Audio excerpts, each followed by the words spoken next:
ते बायला कुणी छक्क्या म्हणायचं, कुणी बायल्या म्हणायचं. तर ही टाळी का वाजवली जाते? तुम्ही मला हिजडा म्हटलात ना तरी तुमच्यावर गुन्हा दाखल होऊ शकतो. ऑपरेशन झाल्यानंतर नेमकं काय होत असतं? तुमच्या शरीराच्या 86 नसा कापून सर्जरी केली. त्यावेळी सगळ्यात आधी मिशी गेली. जेव्हा सर्जरी झाली हार्मोन्स चेंज व्हायला लागले. हार्मोन्स चेंज झाल्यावर आपोआप आपल्या शरीरावरची केस कमी होतात. छान अशा मिठ्या मिश्या होत्या माझ्या. कारण आई गेली, आईच्या 10व्याच्या दिवशी इन्सिडेंट घडला आणि आईच्या 13व्याच्या दिवशी माझे वडील गेले. किन्नर हे देव, दानव, यक्ष, गंधर्व आणि किन्नर हे उपदेवतांमध्ये येतात आणि हे उपदेवता कधीही कुणाचं वाईट चिंतन करूच शकत नाही. पोलिसांचं म्हणणं काय असतं म्हणजे का तुम्ही हिजडे रे, तुमच्यावर काय अन्याय झाला, जाओ ना उसके दरवाजे में खडे हो के नंगे हो जाओ, हे पोलिसांचे शब्द असतात. नमस्कार, बोलू निवांतच्या आज या सेटवर आपल्या सोबत आहेत श्री श्री 1008 महामंडलेश्वर स्वामी डॉक्टर शिवलक्ष्मी नंदगिरी, अर्थात आपल्या संपूर्ण महाराष्ट्राच्या लाडक्या आईसाहेब, ज्यांना संपूर्ण महाराष्ट्र लाडाने, आदराने, प्रेमाने आईसाहेब म्हणतात. खरं तर आई म्हटलं की आई होणं ही भावना आली, म्हणूनच त्यांना कदाचित हा संपूर्ण महाराष्ट्र एक तृतीयपंथी असताना सुद्धा लाडानं, प्रेमानं आणि मायेनं, आपुलकेनं आई या पदवीनं हाक मारतं. त्याच आईसाहेब आज आपल्या समक्ष उभे आहे. नमस्कार, तुमचं आमच्या सेटवर खूप खूप मनापासनं हार्दिक स्वागत. काल ओम नमो नारायण. खूप खूप धन्यवाद. आज इतकं सगळं महाराष्ट्राकडून प्रेम मिळतंय आणि त्याच प्रेमामध्ये आज खरं तर बोलू निवांतमध्ये खरंच निवांत बोलायला मिळणार असेल म्हणून मला आज आपण आमंत्रित केलं, त्याबद्दल मी आपली शतशः ऋणी आहे. खरं तर तुमचा जो शेड्यूल आहे, तुमचं जे टाईम आहे, इतक्या याच्यामधनं तुम्ही एका फोनमध्ये इथं आलात, हे आमचं खूप मोठं भाग्य आहे. आमच्या सेटचं, आमच्या संपूर्ण टीमचं हे खूप गुड लक आहे. त्यामुळे प्रश्न आपण चालू करूयात. Yes yes of course. कारण सगळ्यात महत्वाचं, एका फोनवर म्हणजे मी पुण्यात असणार होते, तुमच्यापासून जवळ असणार होते आणि आयुष्यामध्ये निवांतपणा हवा असतो आणि बऱ्याच वेळेला मला कुणासोबत बसून निवांत बोलायला मिळत नाही आणि त्याच काळामध्ये आपला दूरध्वनीवरनं मला संपर्क होणं आणि मलाही निवांतपणा हवाच होता. तो निवांतपणा बोलू निवांतमध्ये मिळणार असेल म्हणून आजपर्यंत इथे पोहोचले आहे आणि नक्कीच मला वाटतं गप्पांना सुरुवात करावं, कारण मलाही निवांत गप्पा मारायला आवडेल आता. खरं तर संपूर्ण महाराष्ट्र तुम्हाला आदराने, प्रेमाने आईसाहेब म्हणतं, पण आईसाहेब हा प्रवास काही सोपा नव्हता. म्हणजे अर्थात आपल्याला माहिती आहे किंवा संपूर्ण महाराष्ट्राला माहिती आहे, सागर शिंदेपासनं सुरू झालेला प्रवास हा आत्ता कुठेतरी महाराष्ट्राच्या लाडक्या आईसाहेबांपर्यंत येऊन पोहोचलेला आहे. तर हाच प्रवास ऐकायचा आहे. खरं तर सगळेच नाही बरं का लाडाने आईसाहेब म्हणत किंवा प्रेमाने आईसाहेब म्हणत. बरेच जण छक्क्या पण म्हणतात, हिजड्या पण म्हणतात, गुड पण म्हणतात, मामू पण म्हणतात, भीक मागे पण म्हणतात, पैसा कमावण्यासाठी साडी नेसणारे म्हणतात, सिग्नलवर उभे राहणारे म्हणतात. आता ठीक आहे, त्यापैकी सपोज मी नाही करत, मागणे हा प्रकार माझ्यात नाहीच आहे, परंतु हा शिक्षणाचा प्रभाव असल्यामुळे कदाचित मला कुठेतरी सेटवर बसून आईसाहेब बनण्याची जी कला शिक्षणाने दिली, मला वाटतं सगळ्यात तृतीयपंथी पारलिंगी भगिनींना पण ती कला परमेश्वराने द्यावी आणि समाजाने तो हक्क द्यावा. त्यानंतर खरं तर लाडाने सगळ्याजणी आईसाहेब होऊ शकतील. सो मी असं म्हणणार नाही की मी सगळ्यांची लाडकी आईसाहेब आहे. मी म्हणते की मी तुमची लाडकी आईसाहेब आहे, परंतु जेव्हा आई हा शब्द येतो त्यावेळी लोकांना हे पण कळलं पाहिजे की आपण कुणाला तरी आईसाहेब म्हणावं की नाही म्हणावं, याबद्दलही विचार करताना तुम्ही तुमच्यासमोर एक स्त्री आहे, तिला आदराने बोलावं, एवढी तुमच्या आईने दिलेल्या संस्कारांची शिदोरी तुमच्या डोक्यामध्ये असावी. आणि आयुष्याचा प्रवास जेव्हा सुरू होतो ना, तेव्हा इथून इथपर्यंत येणं लोकांना फक्त काय दिसतं माहिती आहे का, तुम्ही कुठेतरी गेलात, एखाद्या लेवलवर बसलात किंवा एखाद्या खुर्चीवर आहात आणि तुम्हाला या खुर्चीपर्यंत बसलेला प्रवास दिसतो, तुमचा टापटीपपणा, तुमचं सुंदर दिसणं, तुमचा ग्लॅमर दिसतो. परंतु तीच व्यक्ती कधीतरी बिनचप्पलची फिरली होती, तीच व्यक्ती कुठेतरी एकदा शिर्डीच्या द्वारकामाईमध्ये बसून प्रसादावर दिवस काढत होती, किंवा तीच व्यक्ती हॉटेलमध्ये लोकांचं खरकटं उचलत होती, किंवा तीच व्यक्ती हॉटेलमध्ये झाडू मारत होती, तीच व्यक्ती घरात छळ त्रास सहन करत होती, तीच व्यक्ती अनेको दिवस बिना आंघोळीची घरात ठेवली जात होती, कारण पिण्याला तर सोडा पण आंघोळीलाही पाणी मिळत नव्हतं. अशा पद्धतीचा संघर्ष एकदा तुमच्या आयुष्यात यावा, तेव्हा तुम्हाला त्या सागरचं शिवलक्ष्मी होणं हे कळेल. हे न कळता कुणीही उठावं आणि नावं ठेवावं, यापेक्षा संघर्ष काय केला आहे आणि मोठं झालं की मग ती मोठी झाली, तिला ॲटिट्यूड आला, तिला असं झालं, तिला तसं झालं, ह्या शब्दांकडे खरं तर बोललं नाही पाहिजे. पण लोक म्हणतात की हां आता ती मोठी झाली ना, मग तिला मा झाला. ह्या शब्दाचा अर्थ कळतोय का तुम्हाला? या सगळ्या प्रवासामध्ये किती दगडं आले असतील, किती दगडं पडले असतील, किती वेळा रक्तबंबाळ झाली असेल, किती वेळा छळ झाला असेल, किती वेळा त्रास झाला असेल, किती वेळा अश्रूंनी बांध फोडला असेल, तेव्हा कुठेतरी आईसाहेबचा प्रवास सुरू झाला. सहज नाही, सोपं नाही. पहिल्यांदा ज्यावेळी घरच्यांना किंवा आई वडिलांना म्हणजे ही गोष्ट कळली किंवा समोर आली, त्यावेळी त्यांचं काय रिॲक्शन होतं किंवा कशा पद्धतीनं त्या सगळ्या गोष्टी कुटुंबामध्ये झाल्या? खरं तर काय होतं माहिती आहे का, लहानपणापासूनच ही सगळी सुरू होती घटना. बॉडीमध्ये जे चेंजेस हार्मोनल इनबॅलन्स आलंच असतात. असेल. लहानपणापासून मला डान्सची फार आवड होती. मी भरतनाट्यम, कथ्थक, लावणी या सगळ्या डान्सेसमध्ये मला इंटरेस्ट होता. मी ते करायचे आणि आईने मला त्या क्षेत्रामध्ये उतरण्यासाठी परवानगी दिली होती. एक आई असते ना, तिला कळतं की माझं लेकरू काय करू शकतं, म्हणून ती आई म्हणायची तू छान डान्स करतो, आणि तो डान्स कंटिन्यू होत गेला. मग पहिलीपासून तर ग्रॅज्युएशन पर्यंत त्या डान्सने पिच्छा सोडला नाही, आणि त्या डान्सच्या भरतनाट्यम, कथ्थक, लावणी या सगळ्या प्रकारांमुळे जी लकब, जी अदा येत गेली ना, ती बायकीपणामध्ये बदलत गेली. आणि त्याच काळामध्ये आपण म्हणतो ना की आपण युवकावस्थेत जात असतो, त्याच काळामध्ये तुमची संगत, घरामध्ये मुलांपेक्षा मुलींची संख्या जास्त होती. आत्याच्या मुली, शेजारी भाडेकरूंच्या मुली, मामीच्या मुली, मामाच्या मुली, हे सगळं गोतावळा. आणि त्यांच्यामध्ये मग मला वित्ती दांडू, पतंग उडवणे, गोठ्या गोठ्या खेळणे असे प्रकार माहितीच नव्हते.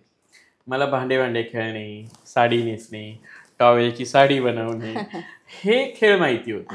सो संगतीचं जगद्गुरु तुकोबाराय काय सांगतात की तुम्ही ज्या संगतीमध्ये राहता, ज्या संगतीमध्ये वाढता ना, ती संगत तुम्हाला त्या पद्धतीने समाजात उभं राहायला भाग पाडते. आणि तेच खरं तर माझ्यासोबत पण घडलं. तो बायकीपणा येत गेला आणि घरामध्ये मी डान्स करत होते, जरा लोकांमध्ये दिसत होतं. शाळेतही डान्स करणं, कॉलेजमध्येही करणं. पण शाळेच्या लेवलपर्यंत सांगते की जेव्हा डान्स करत होते तेव्हा मुलं चिडवायचे मला, कुणी बायल्या म्हणायचं, खूप काय काय बोलायचे, पण ते हिंमत तोंडावर बोलायचे कुणाची नव्हती. असं आपण नाही का शाळेमध्ये चिडवायची पद्धत, ही अशी पद्धत माझ्यासोबत पण व्हायची.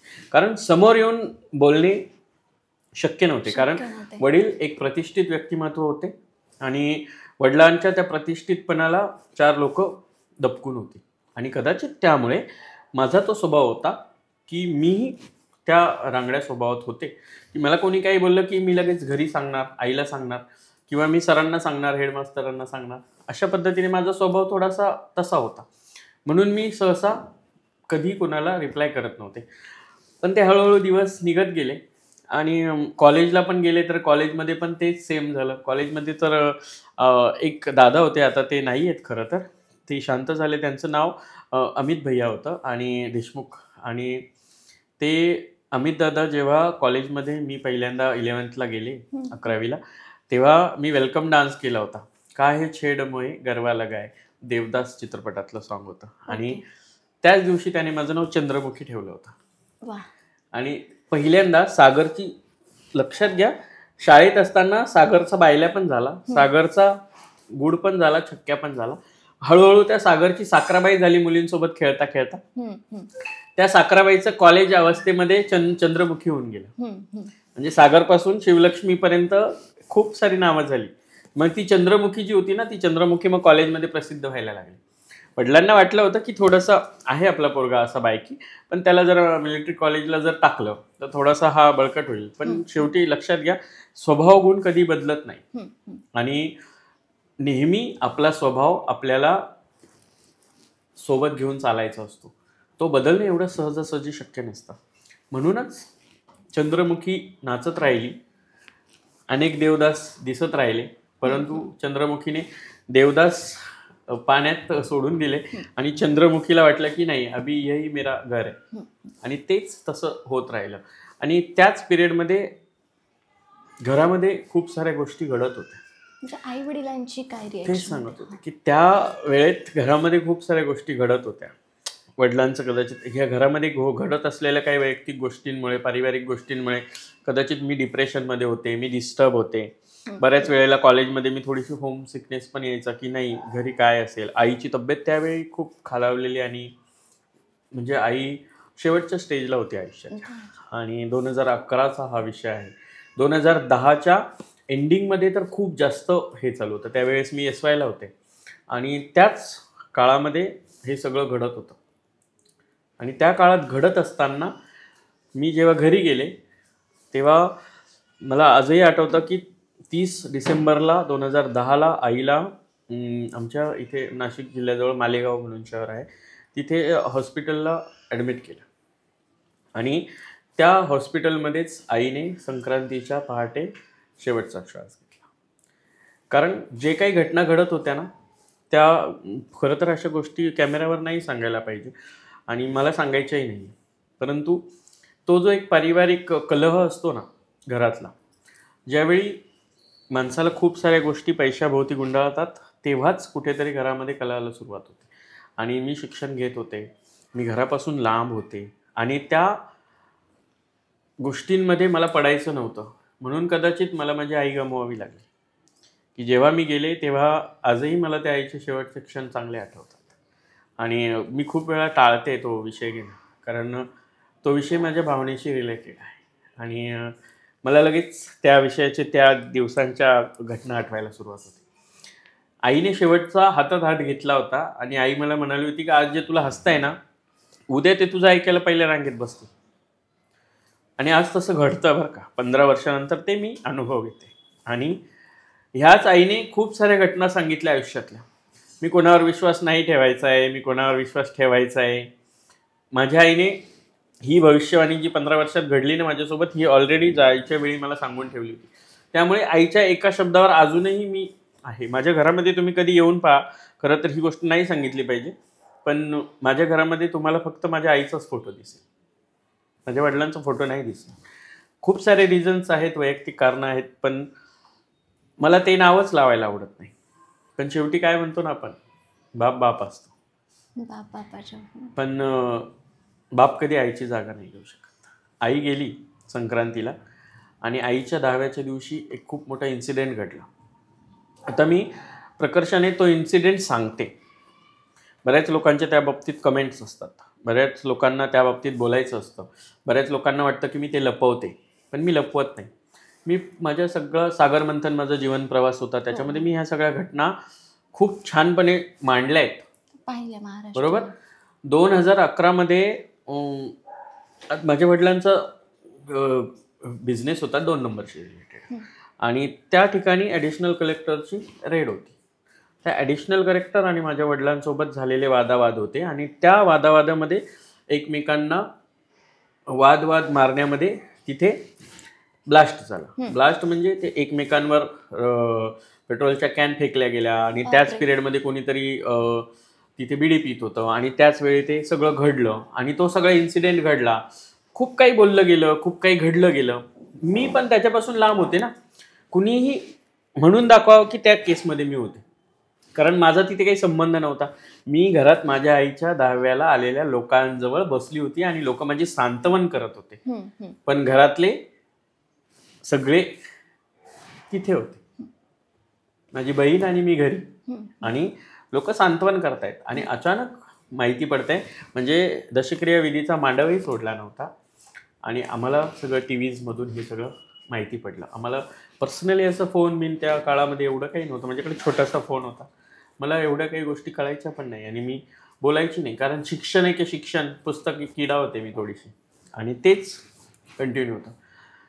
त्या सगळ्या घटना घडल्या आणि त्याच्यानंतर एक डिस्टर्बन्स असतो ना लाईफमधला तो खरा सुरू झाला होता. कारण आईवडिलांना ह्या सगळ्या गोष्टी कळायच्या अगोदर किंवा मी पूर्णपणे स्त्री रूपामध्ये कन्वर्ट व्हायच्या अगोदर मी असेल तेव्हा कदाचित 17-18 वर्षाची त्यावेळेस जेव्हा ही घटना घडली आणि त्या काळामध्ये ह्या जेव्हा घटना घडल्या त्यावेळेस काही नव्हतंच, सुचण्यासारखं काही नव्हतंच. म्हणजे मी दर भटकली पण आहे. त्यावेळी खरं ना, नातेवाईक काय असतात, नातेवाईक फक्त पैशापुरती किंमत देतात का, नातेवाईकांना काय हवं असतं, ज्यांना खूप जीव लावला असेल किंवा ज्यांना आईवडिलांनी खूप केलं असेल, खूप पोसलं असेल, तेच नातेवाईक जेव्हा आमच्या घरी येऊ नको किंवा त्यांच्या दारात जाऊन उभं राहिलं तर नाही बाबा पोलीस आमच्या घरी येतील, या शब्दात जेव्हा तुमचा अपमान करून तुम्हाला काढून देतात ना, की तू दुसरीकडे कुठेही जा, त्यावेळेस कळतं ना आपल्याला किंमत, की आपल्या आईबापांची किंमत काय असते. आणि तेव्हा त्या घटना घडल्या. खरं तर मला शिक्षण पूर्ण पण करायचं होतं, पण हे सगळं माझ्या डिस्टर्बन्सला कारणीभूत पण होतं. आणि आईवडिलांना जेव्हा ह्या सगळ्या गोष्टी कळायच्या होत्या किंवा कळून येणार होत्या, त्याच पिरियडमध्ये माझे आईवडील निघून गेले. कारण आई गेली, आईच्या 10व्याच्या दिवशी इन्सिडेंट घडला आणि आईच्या 13व्याच्या दिवशी माझे वडील गेले. हे खूप असं पटकन घडलं आणि ते कळालं नाही. मग आई वडील गेल्यानंतर त्यांना कळायचा प्रश्नच नाही आला. कारण त्यांना जे लहानपणी कळत होतं किंवा त्यांना जे दिसत होतं याच्यातला बायकीपणा, तो बायकीपणा घालवण्यासाठी मिलिटरी कॉलेजला टाकणं, ह्या सगळ्या गोष्टी ते अनुभवत होतेच की.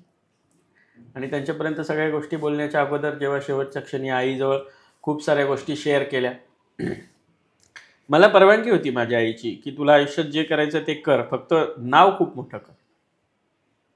आणि म्हणून ज्यावेळेस आई हा विषय येतो ना, त्यावेळेस मी थोडीशी डिस्टर्ब असते किंवा माझ्या बोलण्यातून माझ्या फेसवर ते दिसतं. म्हणजे माझ्या आई पण आजही माझ्या डोळ्यात भरतं. म्हणून मी तो विषय बऱ्याच वेळेला टाळते.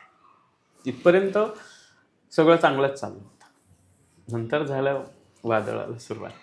नियतीने जरी आईला लवकर हिरवून घेतलं असलं तरी आज महाराष्ट्राच्या तुम्ही आई साहेब आहे ही गोष्ट आपल्याला नाकारता येणारच नाही. आता जरा एक प्रश्न असा विचारायचा होता की म्हणजे आपण स्त्री आहोत किंवा आपल्याला स्त्रीसारखं राहायला आवडतं, तसं नटायला आवडतं, या गोष्टी आधीच क्लिअर होत्या. म्हणजे किंवा आधीच आपल्याला कळायचं. मग ऑपरेशन झाल्यानंतर नेमकं काय होत असतं, म्हणजे या गोष्टीचं नॉलेज आम्हाला नाही किंवा काय होत असतं, म्हणजे ते कशासाठी किंवा त्यानंतर बॉडीमध्ये काय चेंजेस होतात. खरं हे काय असतं माहिती का, लहानपणापासून मी सांगितलं ना, टॉवेलची साडीच्या खेळापासून खेळायला सुरुवात केली आणि त्याच्यानंतर चंद्रमुखी.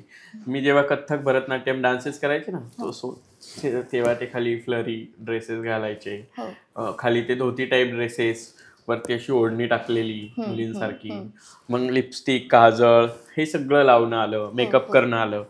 ते सगळं तेव्हा एका बायकी झलक आपल्या आधी पण होतं. आणि आई वडील गेल्यानंतर घरात ना थोडंसं टॉर्चरिंग व्हायला सुरुवात झाली. कारण प्रॉपर्टी होती आणि सक्का भाऊ पक्का वैरी, अशा घटना माझ्यासोबत पण घडतात, अजूनही घडतात. म्हणजे कदाचित हा पॉडकास्ट पाहिल्यावरही मला धमकीचा फोन बिन यायला बसला. येतात मला बरेच पॉडकास्ट बघितल्यानंतर. खरं काय माहिती का, मी खरं जेव्हा बोलते ना तेव्हा टोचतं ते. म्हणजे खरं नाही बोलायचं असं म्हणणं असतं त्यांचं. पण प्राण जाय पण बचन न जाय, तसं माझं असं आहे की मला खरंच बोलायचं आहे. लोकांना विचारायचं असेल तर जावं लोकांनी मनमाडमध्ये, काय आहे हिस्ट्री जॉग्राफी काढून आणावी, मग त्याबद्दल बोलावं. पण त्यापेक्षा मी न घाबरता खरंच बोलत राहणार, हे मी ठरवलंच आहे. आणि आत्ताची कंडिशन अशी आली की मला अब्रू नुकसानीचा दावा त्यांच्यावर दाखल करण्याची वेळ आता आली आणि मी अब्रू नुकसानीचा दावाही ठोकला.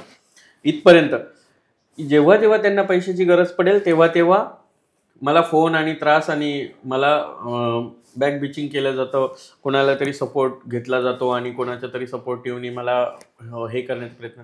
आणि काय सांगतात, हा माणूस होता, ते तर मी सांगते, हो मी सागर होतो. तुम्ही नाव घेताना काय सांगितलं वैष्णवीजी, की सागर शिंदेपासून शिवलं, हे तर मी सांगतेच ना.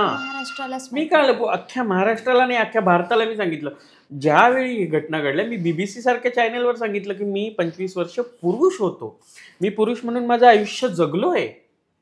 आणि त्या पुरुषामध्ये जे स्त्री शरीर अडकलेलं होतं, ज्या स्त्रीत्वाला अडकून ठेवलेलं होतं, ते स्त्रीत्व मी सर्जरी करून पूर्णत्वाकडे नेलं, हे मी सांगते. सेकंड थिंग, काय सांगायचं असतं त्यांना की हा म्हणजे ही प्रॉपर्टी सोडली, मग आम्हाला काही मिळालं नाही, सगळं तुमच्या नावावर दान करून दिलं.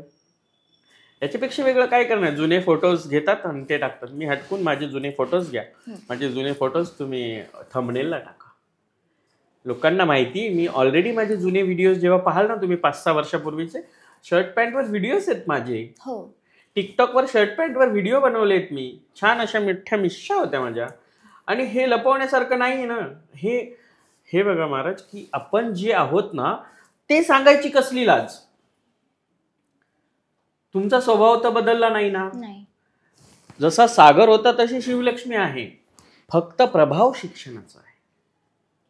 आणि हे शिक्षण मला पुढे घेऊन आलं. आणि मी जेव्हा हा त्रास व्हायला लागला, घर सोडून दिलं. घर सेवा सोडून दिलं तेव्हा मी शिर्डी सारख्या ठिकाणी द्वारकामाईमध्ये काही दिवस, द्वारकामाईत तो प्रसाद मिळतो ना, तिथे पोहे मिळतात, शिरा मिळतो, मसाला भात मिळतो, साबुदाणा खिचडी मिळते. ते अशी गोळा करून आणायची सगळीकडून एक एक, आणि ते खाऊन पण दिवस काढलेत मी काही. भोजनालयामध्ये शिर्डीच्या 10 रुपयात जेवण मिळायचं, पण कुठल्या भोजनालयाला आज फुकट जेवण आहे हे शोधायची मी. आणि ते 10 रुपये खिशात राहावेत म्हणून ते खिशात ठेवायची. जिथे मला फुकट जेवण असेल तिथे जाऊन जेवायची. मी हॉटेलमध्ये, मी एवढ्या मोठ्या प्रॉपर्टीची वारसदार असून सुद्धा यांच्या त्रासाला कंटाळून मी सरळ सरळ शिर्डीमध्ये एका हॉटेलवर रूम बॉयचं पण काम केलंय. डस्टिंगचं, क्लिनिंगचं काम केलंय मी. हॉटेलचे टॉयलेट बाथरूम घसलेले आहेत आणि साफ केलेले आहेत. हे सांगायची मला लाज नाही वाटत. कधीही जावं, कुणीही जाऊन चौकशी करावी, मी शिर्डीमध्ये तिथे होते. पण माझ्या आईने दिलेला जो आशीर्वाद होता ना, त्या आशीर्वादामुळे मी एका शाळेत लागले, जिथे मी डान्स टीचर म्हणून जॉब केला. मी तिथून कोपरगावसारख्या एका ब्रँडेड स्कूलमध्ये मी टीचर म्हणून अपॉइंट झाले. आणि मी 9 जिल्हा परिषदच्या शाळा आणि जवळपास 6 प्रायव्हेट शाळांना एका वेळी मी कल्चरल हेड म्हणून हेड केलेला आहे. आणि मी खूप साऱ्या गॅदरिंग्स त्या नगर जिल्ह्यात केलेल्या आहेत. आणि त्या सगळ्या करत असताना माझ्याकडे जे पैसा जमा होत होता, तो पैसा जमा होत असताना मी एकांत की कोणासाठी कमवायचं आहे. जे आपले आहेत तर ते आपल्या जवळ नाही आहेत, जे हवे होते ते नाही राहिलेत. मग मी काय ठरवलं की मी संन्यास घेऊ, कुठेतरी निघून जाऊ. तारापीठला निघून गेले, तिथे माझे गुरु भेटले. मग तिथून मी पुन्हा जेव्हा आले तेव्हा मी ठरवलं की नाही, आता आपण जरा शुद्ध अंतकरणाने काहीतरी करायला सुरुवात करावी. आणि मी शेवटी ठरवलं की आता किती दिवस सागर ह्या शरीरामध्ये घुसमटणार आहे, तू किती दिवस तडफडायचं आहे. एवढे मोठे मोठे केस केलेले होते, पायात जोडवी असायची माझ्या. कुणालाही विचारा त्यावेळेसच्या कंडिशनमध्ये माझे मित्रमंडळी जे होते ते. तर त्या काळामध्ये मी ठरवलं आणि शेवटी मी सर्जरीचा निर्णयच घेतला की नाही, आता हे घुसमटणं नको आपल्याला. मी सर्जरीचा निर्णय घेतला. सर्जरी केली त्यावेळेस सगळ्यात आधी मिशी गेली. मग हळूहळू जेव्हा सर्जरी झाली तेव्हा माझं हार्मोनल चेंजिंग झाले, हार्मोन्स चेंज व्हायला लागले. हार्मोन्स चेंज झाल्यावर आपोआप आपल्या शरीरावरची केस कमी होतात. म्हणजे बाईसारखे जे चेंजेस होतात. मग ते चेंजेस हळूहळू तुमच्या स्त्रीत्वाकडे, मग 5-6 वर्षामध्ये तुमच्यामध्ये हळूहळू चेंजेस होतात.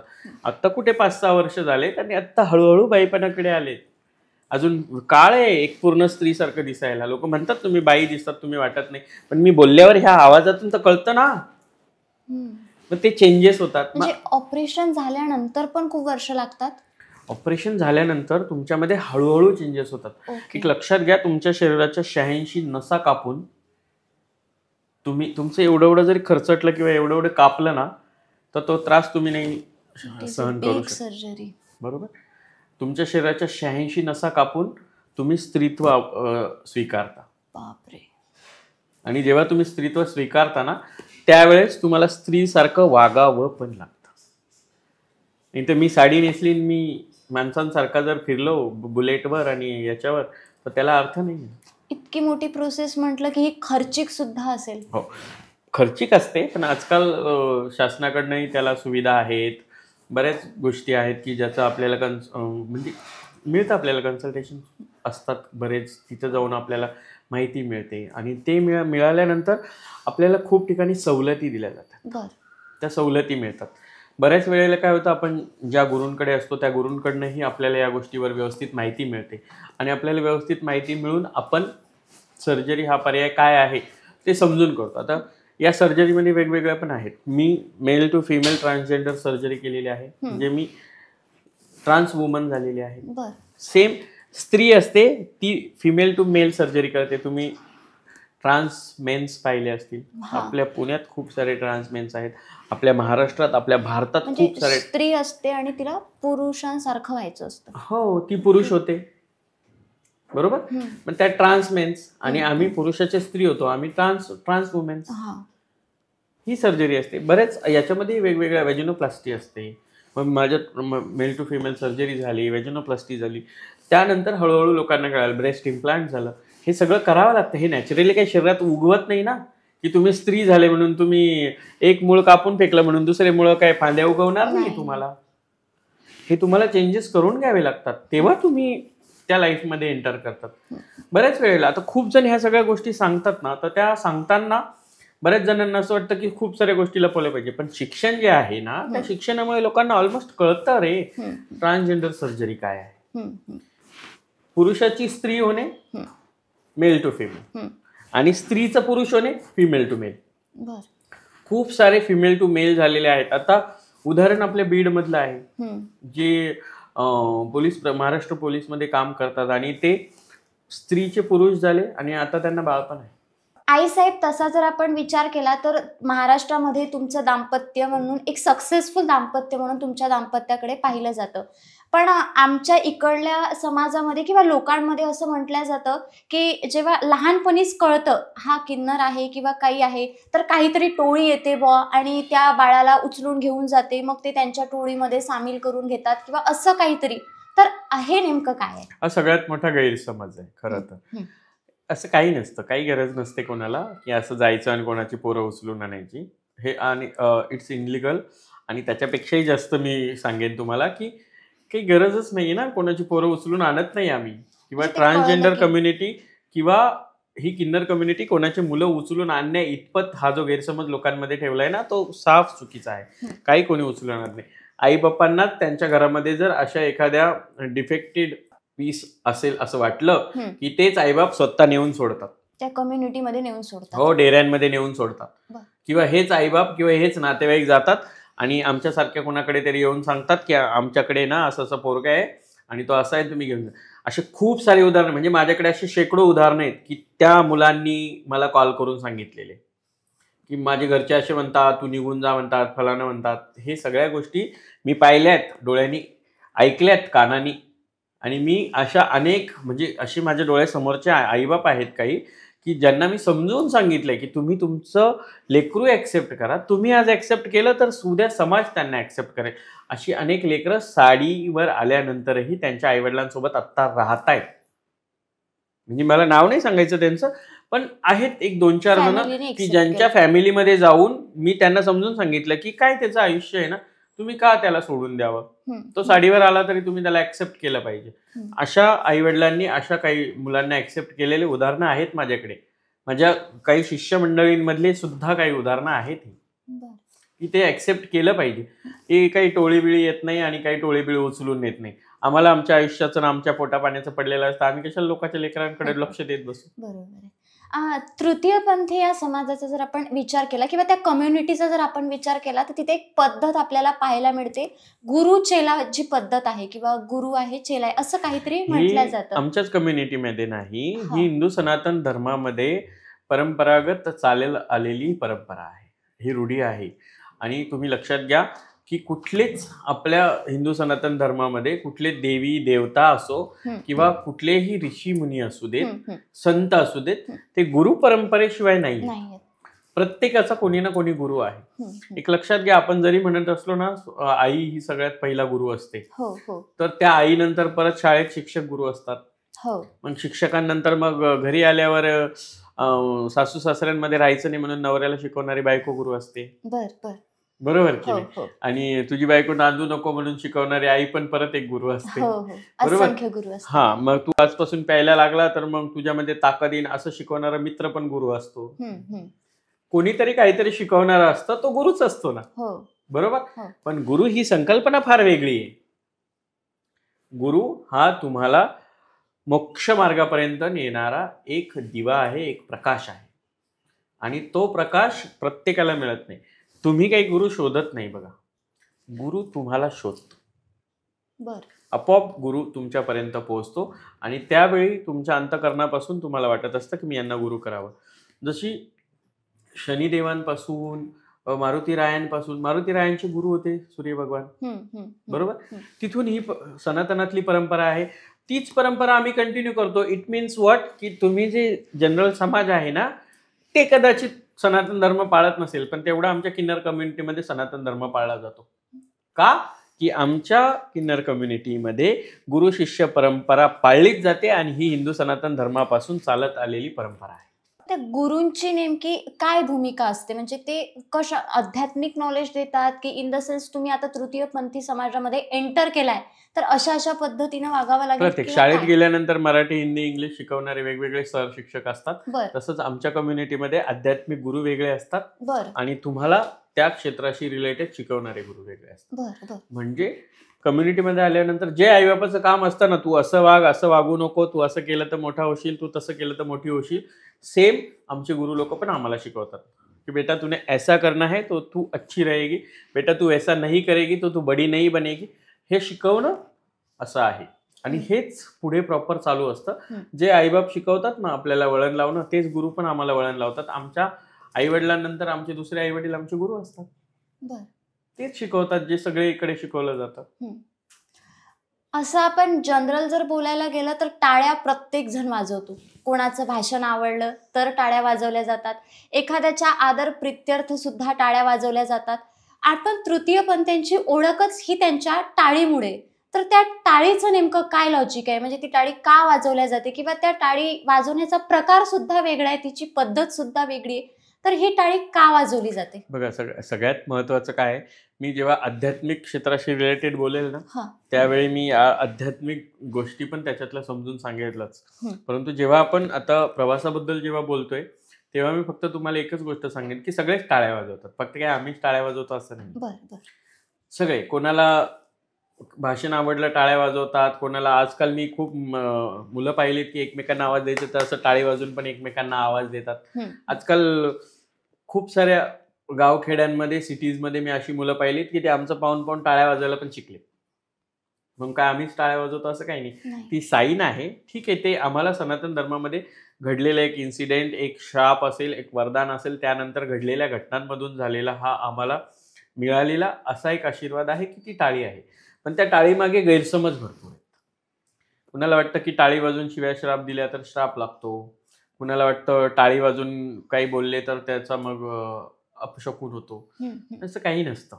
सगळ्यात महत्वाचं एक लक्षात घ्या, किन्नर हे देव, दानव, यक्ष, गंधर्व आणि किन्नर हे उपदेवतांमध्ये येतात आणि हे उपदेवता कधीही कुणाचं वाईट चिंतन करूच शकत नाही. कधीही देवता कुणाबद्दल वाईट चितू शकत नाही. पण जेव्हा एक स्ट्रेस लेवल असतो, एखाद्या देवाला जर तुम्ही क्रोध दिला, तुमच्या पापाचा गडा भरला की तो देव तुमच्यावर रुष्ट होतो. सेम आमच्या स्ट्रेस लेवलची सीमा जेव्हा ओलांडली जाते तेव्हा आपोआप हात आमचा टाळीवर येतो आणि ती टाळी वाजते. म्हणजे रोष सांगायचा असतो. हा क्रोश पण आहे, आक्रोश आहे आमच्यातला. तो आक्रोश सांगताना टाळी.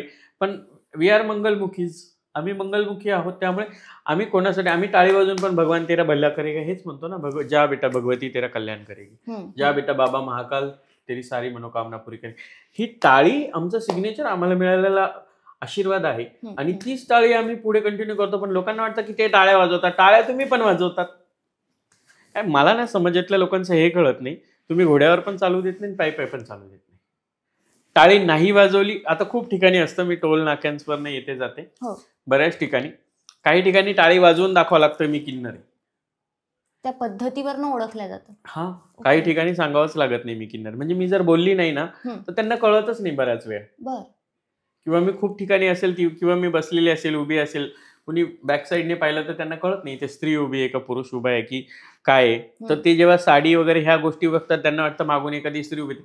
मी बघितलं असं की मागून येऊन एक्सक्यूज मी आंटी, माझी आता माझ्या शरीराला बॅक साईडने बघितलं मी आंटीच दिसणार ना, तर एक्सक्यूज मी आंटी असं म्हणतात.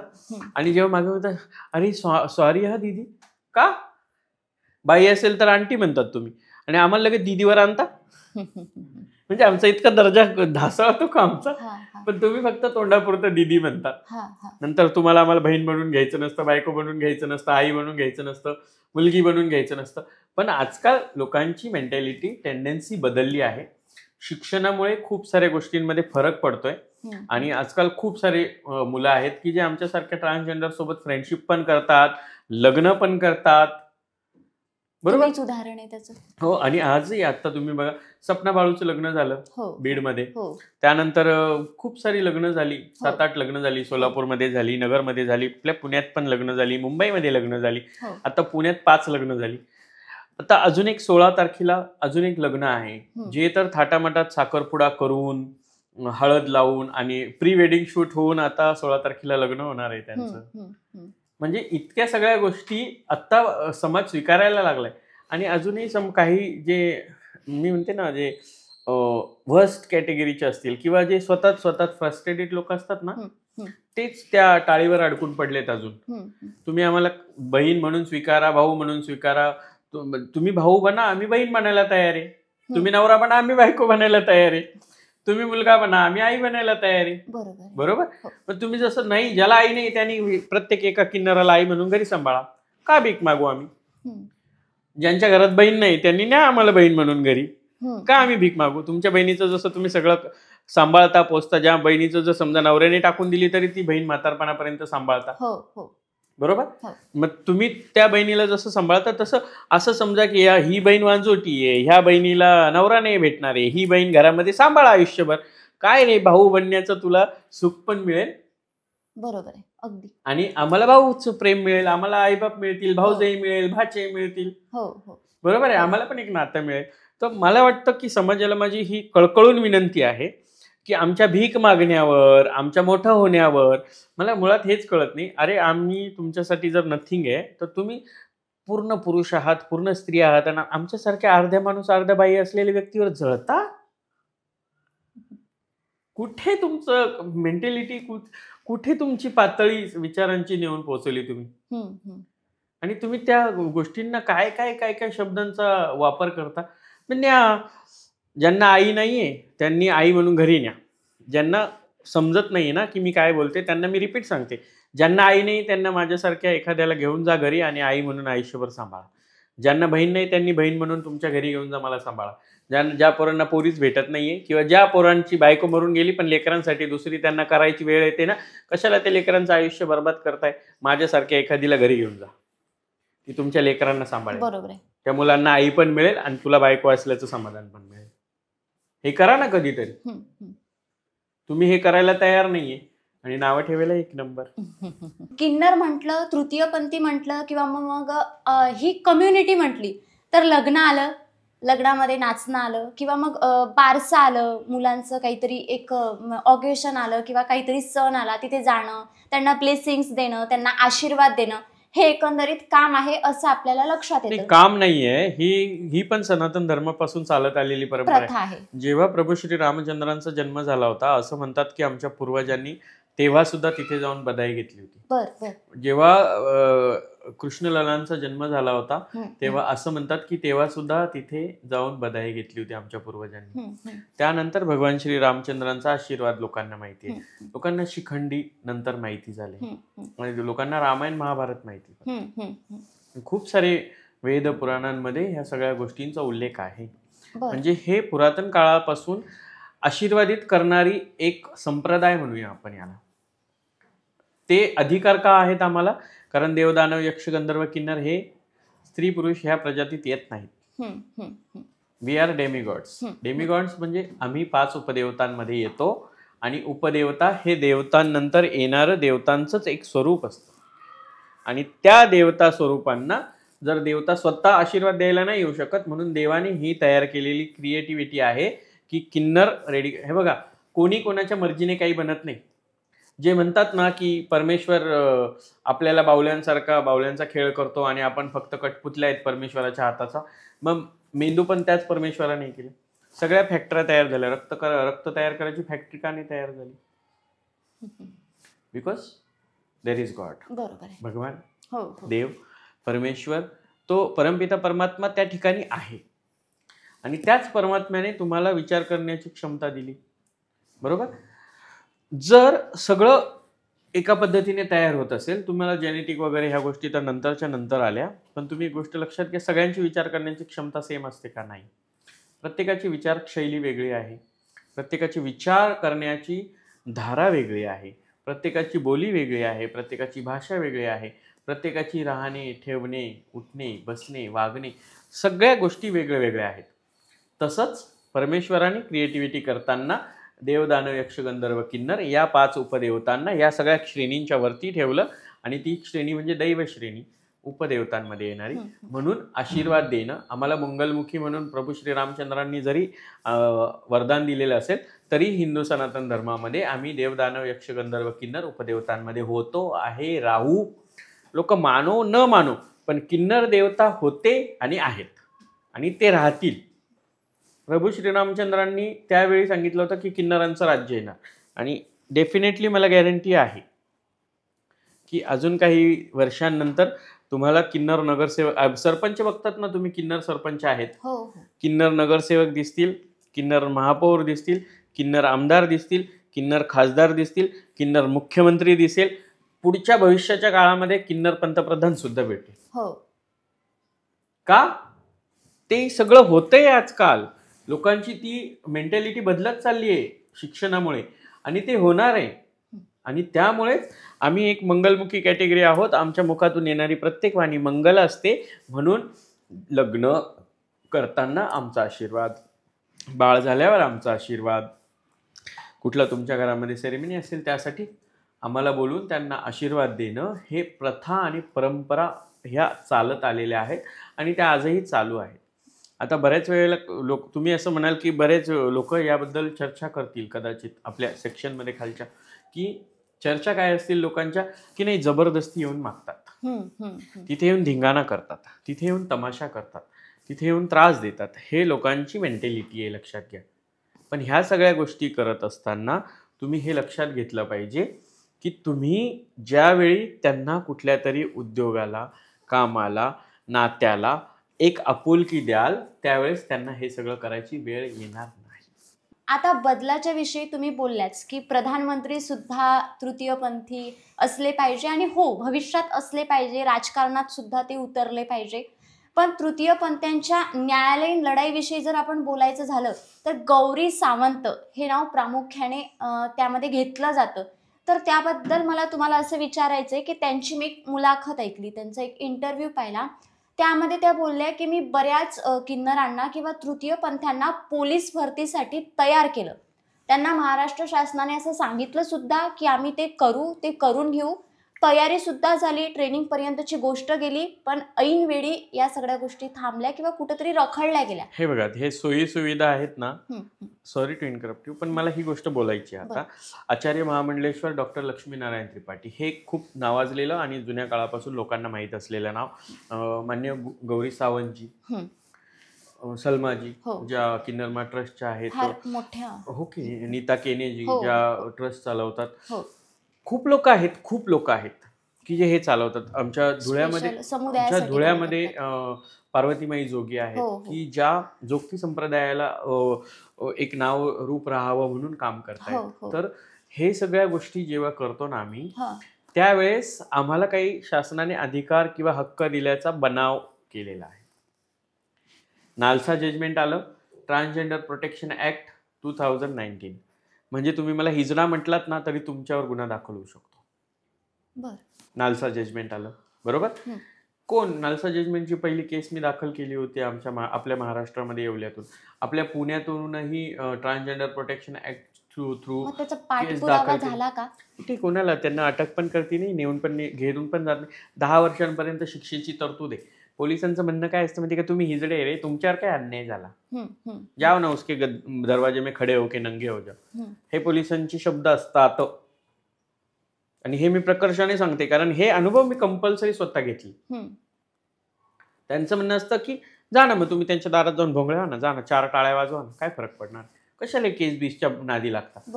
हे पोलीस प्रशासनाचे शब्द आहेत, हे मी स्वतः अनुभवले.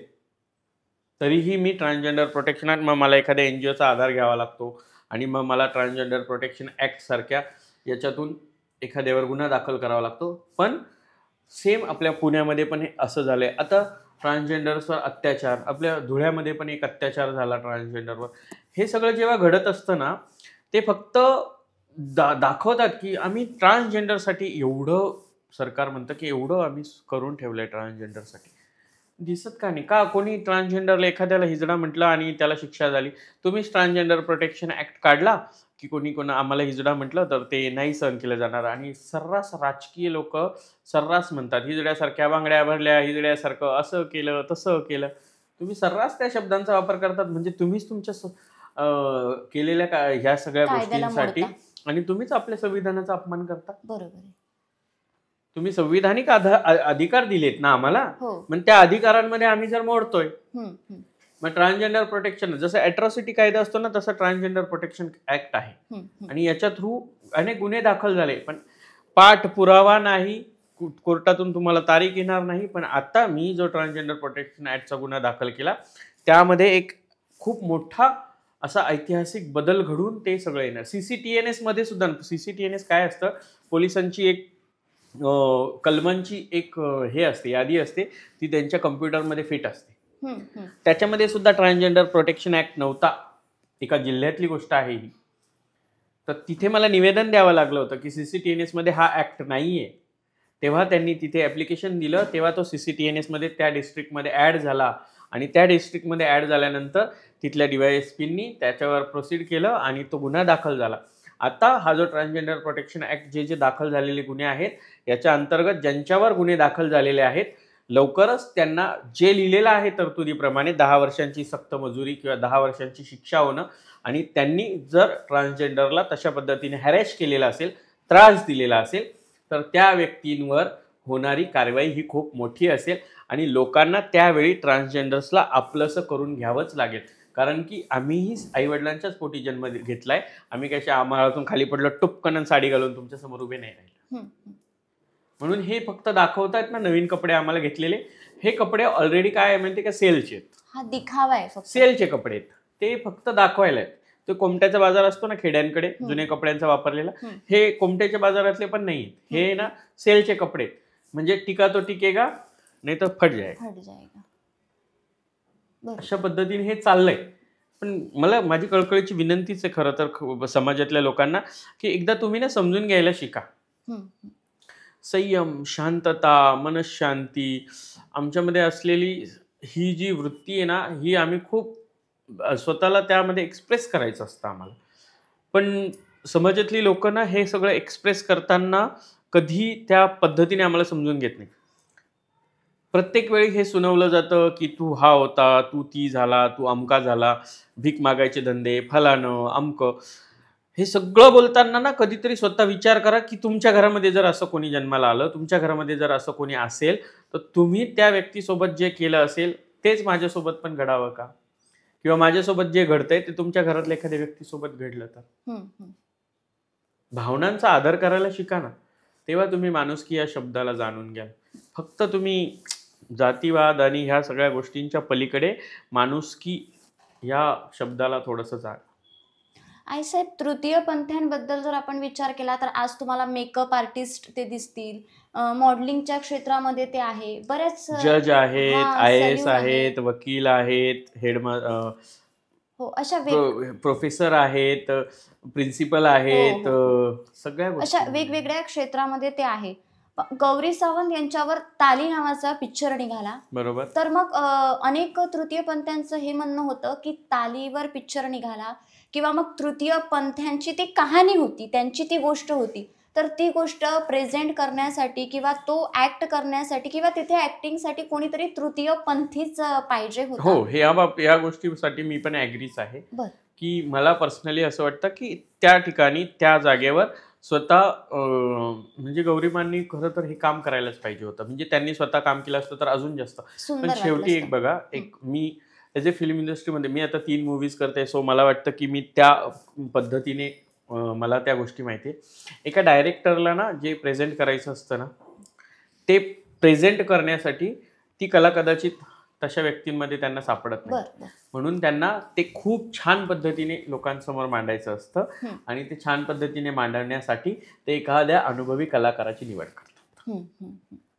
मलाही वाटतं की खूप साऱ्या मूवीज आहे की ज्याच्यामध्ये खरोखर त्यांना गेलं. ती एक सिरियल निघाली होती शक्ती, शक्ती. बरोबर. हो त्यामध्ये त्या फिमेल ॲक्ट्रेसच्या ऐवजी एखाद्या सुंदर ट्रान्सजेंडरला घेऊ शकले घेऊ शकले असते. ते छान वाटलं हो असतं. हो. बरोबर. एखाद्या खूप साऱ्या मूवीज आहेत जे मी आपला लक्ष्मी मूवी पण पाहिला. हम्म, हम्म. त्या लक्ष्मी मूवी पण घेऊ शकले घेऊ असते. शकले परंतु काय असतं माहितीये का, फिल्म हा पैसे कमवण्याचा एक उद्योग आहे उद्योग आहे. आणि त्या उद्योगातून त्यांना आउटपुट पाहिजे असतं. हम्म, हम्म. सो त्या आउटपुटसाठी ते खर्च नाही करणार, ते खर्च करणार तर त्याच्यातून त्यांना काहीतरी मिळालं पण पाहिजे. हे पण लक्षात घेणं गरजेचं आहे. परवाच्या दिवशी एका सार्वजनिक ठिकाणी गेले होते. शौचालय पाहिलं. स्त्रियांसाठी एक, पुरुषांसाठी एक. मनात विचार आला की उद्या आपल्याला किंवा 2 दिवसांनी आपल्याला आईसाहेबांचा पॉडकास्ट घ्यायचा आहे. मग तिथे तृतीयपंथी कुठे आहे किंवा मग ट्रान्सजेंडर कुठे आहे किंवा थर्ड जेंडर कुठे आहे? आहेत ना आपल्या मुंबईमध्ये आता ट्रान्सजेंडरसाठी शौचालय झालेले आहेत खरं तर. हम्म. पण अजूनही पुरुषांसाठी एक वेगळी जागा असते, स्त्रियांसाठी एक एक वेगळी जागा असते. असते. हो. पण आमच्यासाठी कुठेच जागा नसते, म्हणून आमच्यासारख्याने तुमच्या समोर येऊन टाळ्या वाजवा. सिंपल याचं छोटं आणि शॉर्ट अँड स्वीट उत्तर आहे हो खरं तर. हो हो. बरं, एक अजून गैरसमज आहे आईसाहेब की ज्यावेळी तृतीयपंथीयांची डेथ होते किंवा जेव्हा त्यांची मयत किंवा प्रेत यात्रा. हा सगळ्यात मोठा गैरसमज. हे थोटांड आहे, हे खोटं आहे, हे साफ खोटं आहे. हा. आणि मी बोलू निवांतच्या माध्यमातून खूप जणांनी आतापर्यंत सांगितलं आणि मी पण हे पुन्हा पुन्हा सांगते, आम्ही तुमच्यासारखीच हाडामासाची माणसं आहोत. आम्ही तुमच्यासारखेच भावना ठेवतो. आम्हालाही तुमच्यासारखं शरीर आहे. सो मी ज्या जातीत जन्म घेतला असेल किंवा मी ज्या कम्युनिटीला फॉलो करत असेल त्या कम्युनिटीनुसारच आमचे अंत्यसंस्कार केले जातात. हा गैरसमज आहे की ते पुरलं जातं, चपलेने मारलं जातं, रात्रीच्या अंधारात काढतात. No no no. Hmm. Simple गोष्ट. कारण मी जर हिंदू आहे तर माझा अंत्यसंस्कार होणार हिंदू पद्धतीने होणार. हिंदू पद्धतीने. मी जर मुस्लिम आहे तर मला दफन केलं जाणार. मी जर ख्रिश्चन आहे तर मला त्यांच्या याच्यामध्ये घेऊन जाणार, हो. पेटीत घेऊन जाणार. हे तसंच्या तसं चर्चमध्ये मला हे केलं जाणार. हे ज्या ज्या जाती धर्मानुसार तुम्ही जन्म घेता, तुम्ही ज्या ज्या कम्युनिटीला फॉलो करता त्या कम्युनिटीनुसार तुम्हाला तुमच्या मृत्यूनंतर तसाच संस्कार दिला जातो जो मृत्यू संस्कार तुमच्या कम्युनिटीला असतो. सो असं काहीही नाही आणि हे साफ खोटं आहे. लोकांनी खरं तर ह्या गोष्टी मनातून काढून टाकल्या पाहिजे. आजकाल लोकांना माहीत झालं आहे. थोडंसं जरा लोकांनी जर सर्चिंग केलं त्याच्यातून माहिती पडतं तर ते खोटं निघतं. तर त्यापेक्षा लोकांनी आमच्यासारख्या एखाद्याला भेटा, हम्म.